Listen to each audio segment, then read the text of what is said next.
Good morning everyone. Hi Dusty में आप सभी का स्वागत है। हम खुदा के निहायत ही शुक्रगुजार हैं कि खुदा ने आज फिर हमें मौका दिया कि हम खुदा के कलाम को जो है वो सीख सकते हैं। आज जो है हम गिनती उसके 23 अध्याय में जो है वो आ पहुंचे हैं। हमने ऑलरेडी देखा कि किस तरह से 38 साल के बाद इजरायली जो है कनान के जितने नजदीक आ रहे हैं और जितने देश जैसे अमोरियों का देश उनके साथ जो है उन्होंने जब क्या कह सकते हैं लड़ाई की, उन्होंने जय पाया। और फिर मुआब के जैसे ही मैदानों में पहुंचे हैं यरदन के उस पार, तो हम ये देखते हैं कि बलाक जो है वो काफी परेशान हो गया, क्योंकि बलाक जो है फिजिकली ये अनुमान लगा चुका है कि वो इन पे जय नहीं पा सकते, क्योंकि उनके जो है नंबर या उनकी गिनती जो है वो काफी थी। मेरे ख्याल से ये सिर्फ गिनती की बात नहीं थी, बट देखा जाए तो जब हमने इसकी स्टडी डीपली की तो हम देख रहे हैं कि दोनों मुआबी और इजरायली जो हैं वो चचेरे भाई हैं और शेम के घराने से हैं। और फिर भी जो है उनको इजरायलियों से डर लगा, क्योंकि इजरायलियों का परमेश्वर जो कि जोरावर परमेश्वर है वो उनके साथ था। और फिर उसने जो है बलाम से कहा कि वो आकर इन्हें कर्ज करे। तो हम जो है वो बलाम की जिंदगी को देख रहे हैं कि बलाम किस तरह से खुदा के साथ चल रहा है। उसका जो क्या कहते हैं कि खुदा के साथ रहना भी चाह रहा है और बलाक का जो रिवॉर्ड है उसको भी छोड़ना नहीं चाह रहा। और जब ये तरबियत लेके चल रहा है तो खुदा काफी रुकावटें उसके सामने लेकर आ रहा है, ताकि वो सेल्फ रियलाइज करे कि वो गलत कर रहा है। बट बदकिस्मती बलाम की कि बलाम जो है वो चल देता है और बलाक तक पहुंच जाता है। अब आगे जो है हम देखेंगे, इससे पहले कि हम जाएं, आइए अपने सिरों को झुकाएंगे और हम प्रार्थना में जाएंगे। हमारे आसमानी खुदावंद, हम आपके शुक्रगुजार हैं इन कहानियों के लिए जो आपने हमारे लिए लिखी हैं। खुदावन, ये हमारे लिए दृष्टांत है और अंतिम समय के लिए खुदावन हमारे लिए शिक्षाएं हैं, ताकि हम अपने आप को दुरुस्त कर सके। हम खुदावन अपने गुनाहों का अंगीकार करते हुए खुदावन आपके करीब आना चाहते हैं। हमें खुदावन आप अपने करीब आने दें। अपने आप को खुदावन हम आपके लहू से धोकर साफ करना चाहते हैं, ताकि हम आपकी हुजूरी में आपके चेहरे को देख सकें। खुदावन, हम में कोई ऐसी खूबी लियाकत नहीं है, बट हम आपके बेटे और बेटियां हैं, क्योंकि हमने आपके लहू पर विश्वास किया है। उस लहू के वसीले से खुदावन आप हमें कबूल करें और हमें खुदावन आप बरकत दे। इस कलाम को भी जब हम पढ़ते हैं खुदावन, ये कलाम हमारे लिए बहुत सारी आशीष का कारण बन सके। और खुदावन बहुत सारी चीजों को हम अपनी जो मसले हैं, जो हमारी खुदावन चैलेंजेस हैं, या हमारी जिंदगियों में हमारे लाइफस्टाइल में कोई कमियां हैं खुदावन, उसको भी ये दुरुस्त कर सके। हम चाहते हैं प्रभु कि हम अपने आप को एक अच्छी दुल्हन के तरह खुदावन आपको सौंप सकें, ताकि जब आप आए तो खुदावन आप अपनी कलीसिया को दुल्हन की नाई सजी हुई पवित्रताई के साथ ढपी हुई और खुदावन आपके वचनों पे खड़ी हुई खुदावन आप देख सकें, और हम आपके साथ सोए की बादशाहत में जा सकें। खुदावन, हमारे जिंदगियों को आपने आज तक आशीष दी है और हम विश्वास करते हैं कि आने वाले समय में भी खुदावन आप हमें छोड़ेंगे नहीं। रोज का मन्ना जो आप हमें दे रहे हैं, हम आपके शुक्रगुजार हैं। प्रार्थना करते हैं आज का मन्ना भी खुदावन आप आसमान से हमें दें। आप बोले, हम सुने, आप बढ़े, हम घटे, और आपका नाम मुबारक ठहरे। इस प्रार्थना को यीशु के नाम से मांगते हैं, आमीन। सो आइए देखते हैं गिनती उसका 23 और उसका पहला वचन।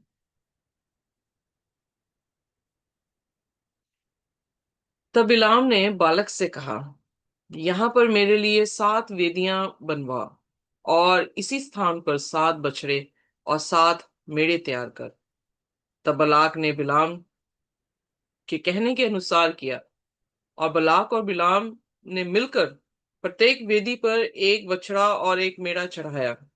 फिर बिलाम ने बलाक से कहा, तू अपने होम बलि के पास खड़ा रहे और मैं जाता हूँ। संभव है कि यहोवा मुझसे भेंट करने को आए, और जो कुछ वह मुझ पर प्रकाश करेगा वही मैं तुझको बताऊंगा।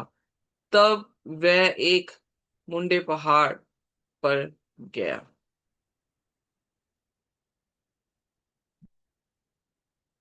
और परमेश्वर बिलाम से मिला, और बिलाम ने उससे कहा, मैंने 7 वेदियां तैयार की हैं, और प्रत्येक वेदी पर एक बछड़ा और एक मेढ़ा चढ़ाया है।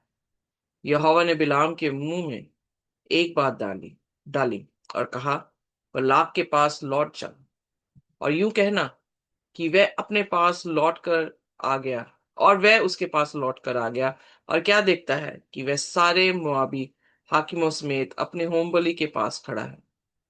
तब बिलाम ने अपनी गूढ़ बात आरंभ की और कहने लगा, बलाक ने मुझे आराम से अर्थात मोआब के राजा ने मुझे पूरब के पहाड़ों से बुलवा भेजा। आ मेरे लिए याकूब को शाप दे, आ इज़राइल को धमकी दे। परंतु जिन्हें ईश्वर ने नहीं शाप दिया, उन्हें मैं क्यों शाप दूं? और जिन्हें यहोवा ने धमकी नहीं दी, उन्हें मैं कैसे धमकी दूं? चट्टानों की चोटी पर से वे मुझे दिखाई पड़ते हैं, पहाड़ियों पर से मैं उनको देखता हूँ। और वे ऐसी जाति हैं जो अकेली बसी रहेगी और अन्य जातियों से अलग गिनी जाएगी। याकूब के धूली के किनके को कौन गिन सकता है? इज़राइल की चौथाई की गिनती कौन ले सकता है? सौभाग्य यदि मेरी मृत्यु धर्मियों की सी, और मेरा अंत भी उन्हीं के समान हो। आमेन। सो यहाँ पर बिलाम जो है, सचमुच में उसकी कमजोरी एज अ थर्ड पर्सन जो है वो मुझे दिखाई दे रही है। How can he put all 7 alters?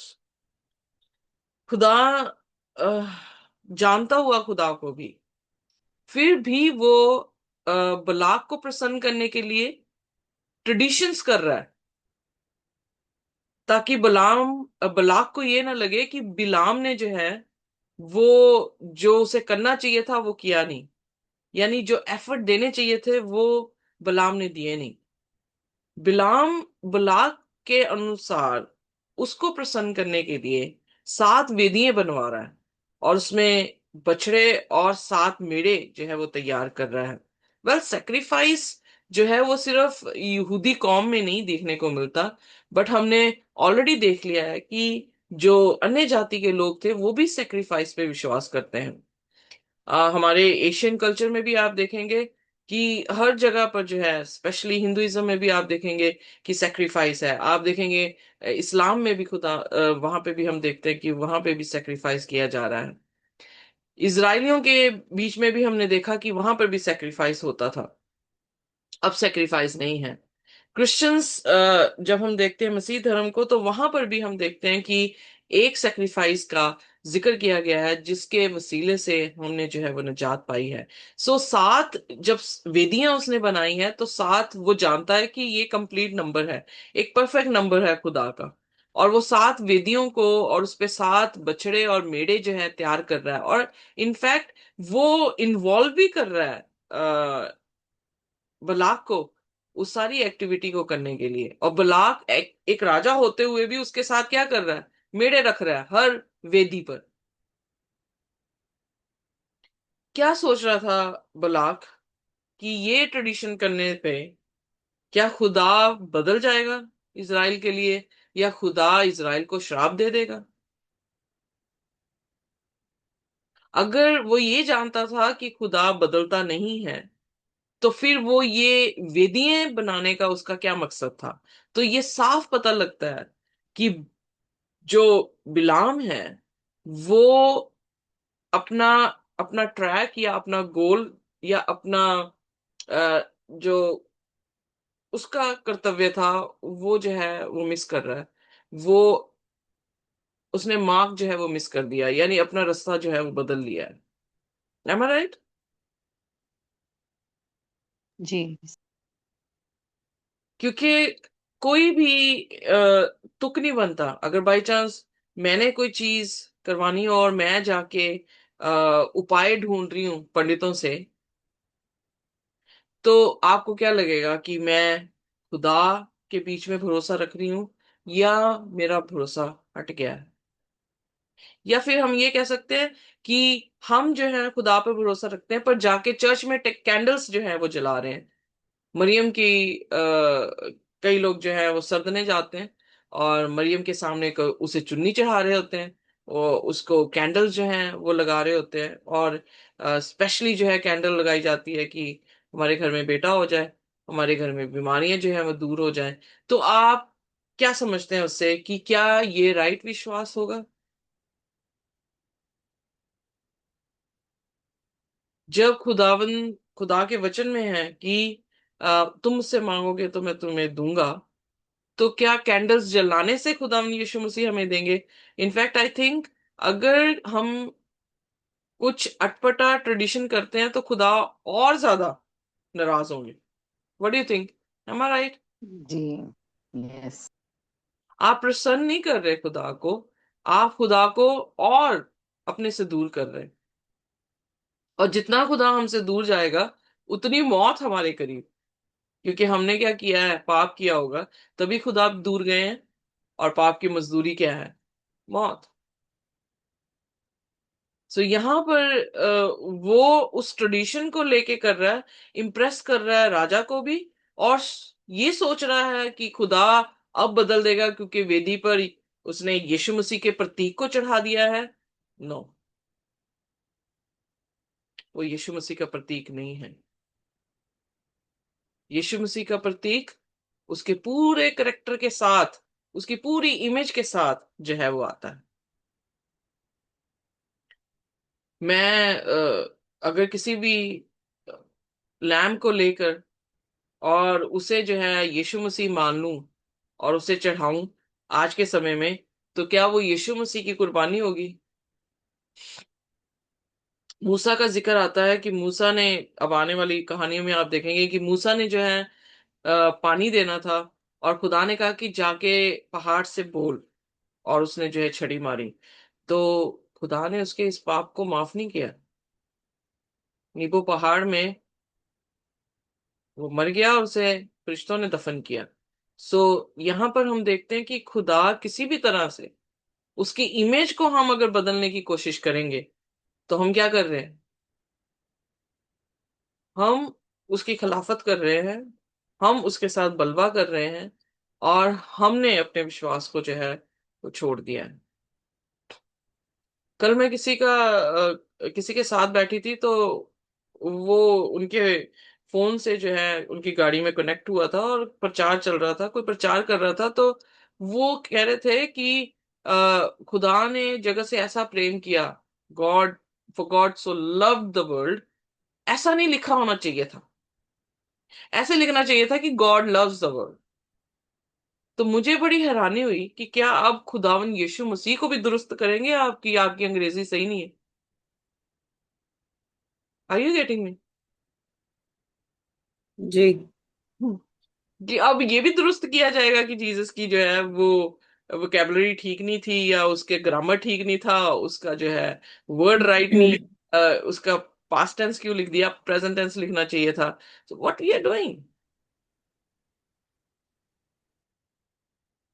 हम खुदा को चेंज नहीं करने वाले, या हम नहीं चेंज कर सकते, खुदा हमें चेंज करता है।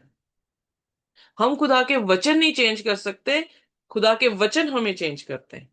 Amen? आमेन। जब हम ये सोचते हैं कि हम खुदा को चेंज कर देंगे, अपने ट्रेडिशंस को लेके, अपनी दुआओं को लेके, अपने रोने पीटने को लेके, अपनी फास्टिंग को लेके, तो ये सबसे बड़ी मूर्खता होगी हमारी, कि हम खुदा को चेंज नहीं कर सकते। He is a perfect being, उसमें कोई कमी नहीं है। कमी किस में है? हम में है। हमें ये वचन दिया गया है ताकि हम अपने आप को दुरुस्त कर सके, हमें पाखरू दी गई है ताकि हमारी मदद हो सके। पर हम खुदा यीशु मसीह के ऊपर भी भगवान बने हुए हैं। So that's not a right faith. और हम प्लीज कर रहे हैं लोगों को, कि हम कुछ कलाम उनके, मतलब कई बार ऐसा होता है कि मैं कभी महसूस करती हूँ कि मैं स्ट्रेट फॉरवर्ड खुदा का राइट कलाम या दुआ में खुदा के साथ राइट बातचीत कर रही हूँ, तो लोगों को नहीं चाहिए वो। लोगों को चाहिए जिस दुआ में मैं उनकी तारीफ कर सकूं। मैं इंसानों की क्यों तारीफ करूंगी? इंसानों की तारीफ मैं रूबरू कर सकती हूँ, पर दुआ में क्यों? दुआ में खुदा की तारीफ करूंगी। तो इसलिए लोगों को प्लीज करने के लिए अगर मैंने दुआ कर दी, वो दुआ ही नहीं गिनी जाएगी। सो इसलिए बिलाम की गलती ये थी कि वो बल्लाक को प्लीज करने की कोशिश कर रहा है, और जीसस को उसने, या खुदा को उसने जो है ऐसे ऐसी जगह पे छोड़ा हुआ है जिस जगह पे वो सोचता है कि मैं बेवकूफ बना सकता हूँ खुदा को भी और बिलाम को भी, पर बेवकूफ नहीं बना पाया। हुआ कि आखिरकार खुदा ने जो है बिलाम से मिला तो सही, और बिलाम से क्या कहा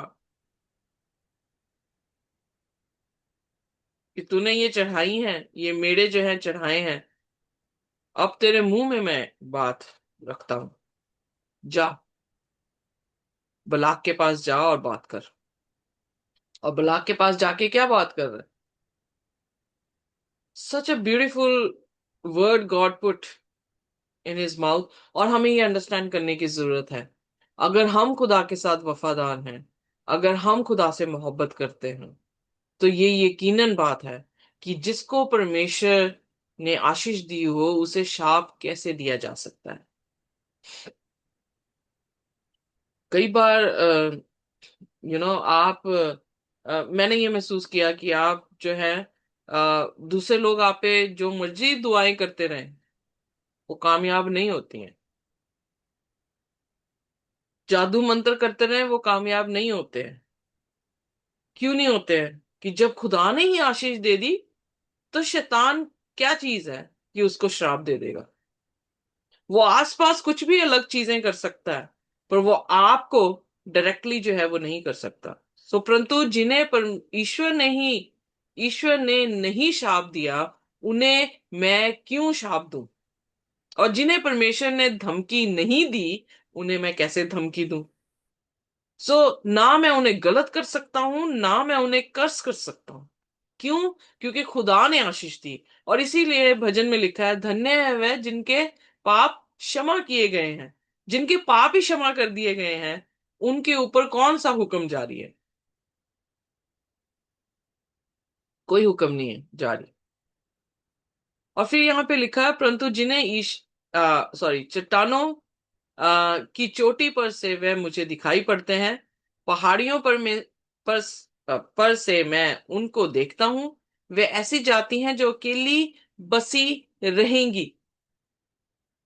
खुदा के लोग हमेशा के लिए बसे रहेंगे, क्योंकि खुदा ने मोहब्बत ही इतनी की कि उसने अपना इकलौता पुत्र दे दिया, ताकि जो कोई उस पर विश्वास करे वह नाश ना हो बल्कि हमेशा का जीवन पाए।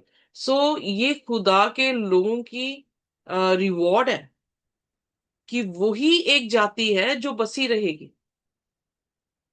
सो भजन 22 में इस तरह से कहता है कि एक एक पीढ़ी आएगी जो मेरा कलाम सुनाएगी, जो मेरी सच्चाई को सुनाएगी, हमेशा बसी रहेगी।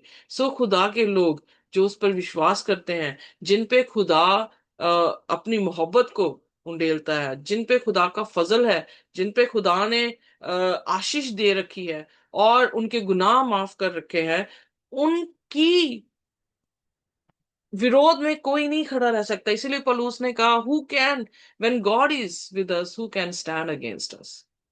कौन है जो हमारे विरोध में खड़े रह सकते हैं? हम खुद ही अपने विरोध में खड़े होंगे जब हम पाप को चुनेंगे।